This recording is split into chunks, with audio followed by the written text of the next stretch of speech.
কত আপনার 50, 60, 70 আরও বেশি। আপনার বয়স যদি 50-এর বেশি হয়ে থাকে, আজকের কথাগুলো আপনার জন্য। কারণ আজকে কিছু গুরুত্বপূর্ণ কথা বলবো, যেগুলো শুনলে আপনার মনের সব টেনশান দূর হয়ে যাবে। তাই প্লিজ শেষ পর্যন্ত শুনুন কথাগুলো। সর্বপ্রথম যেটা করতে হবে তা হলো নিজেকে একেবারে স্ট্রং রাখতে হবে, একেবারে বিন্দাস থাকতে হবে, কোনো রকম টেনশান করা যাবে না। এই মানসিক টেনশান থেকে হচ্ছে যত রাজ্যের রোগের উৎপত্তি হয়, হাজার হাজার রোগের উৎপত্তি কিন্তু এই মানসিক টেনশান থেকে হচ্ছে। তাই নিজেকে একেবারে ঝকঝকে তক্তকে রাখতে হবে, মনটাকে একেবারে নিট অ্যান্ড ক্লিন রাখতে হবে। কোনো রকম আক্ষেপ করা যাবে না, কোনো রকম হতাশ করা যাবে না, টেনশান করা যাবে না। এই যে আপনি ভাবছেন বন্ধু আপনার জীবনে শুধু দুঃখ, কি আপনার জীবনে শুধু কষ্ট? তো বেশ, আপনার বয়সী বন্ধুদের সাথে একটু বেশি করে মিশুন, কথা বলে দেখুন, তাহলেই বুঝতে পারবেন যে আসলে আপনার থেকেও দুঃখ কষ্ট বেশি এমন বহু মানুষ রয়েছেন। কোনো বেলা আহার জুটছে তো কোনো বেলা জুটছে না, এমন বহু মানুষ রয়েছেন ভাই। পথে পথে ভিক্ষে করে খেতে হচ্ছে, দাঁড়িয়ে দাঁড়িয়ে ভিক্ষে করে খেতে হচ্ছে। কে চোখে দেখতে পায় না, কে কানে শুনতে পায় না, কে খুঁড়া, কার হাত নেই, অপরের ওপর দুবেলা দুমুঠো খাবার সংগ্রহের জন্য নির্ভর হয়ে থাকতে হয়। পারলে তাদের সাথে নিজের তুলনা করুন, তাহলে বুঝতে পারবেন ভাই আপনি অনেক ভালোতে আছেন।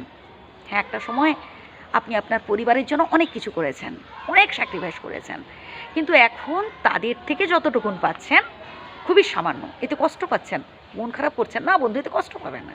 আপনি আপনার দায়িত্ব পালন করেছেন, বাকিটা বিধাতার উপর ছেড়ে দিন। আপনার কর্ম যদি ভালো হয় তার ফল ভালো হবেই। সন্তানকে মানুষের মতো মানুষ করাবার চেষ্টা করুন, সন্তানকে বড় করান, ব্যাস ঠিক আছে। এবার বাকিটা, এবার সে তার দায়িত্ব কতটুকুন আপনার প্রতি পালন করছে কি করছে না, এটা বিচার করা বা এটা যদি নিয়ে আপনি বেশি ভাবেন তাহলে আপনি কষ্ট পাবেন।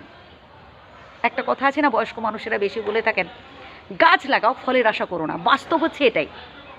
আপনি আপনার কর্তব্য পালন করে যান, বাকিটা স্বয়ং বিধাতার উপর ছেড়ে দিন।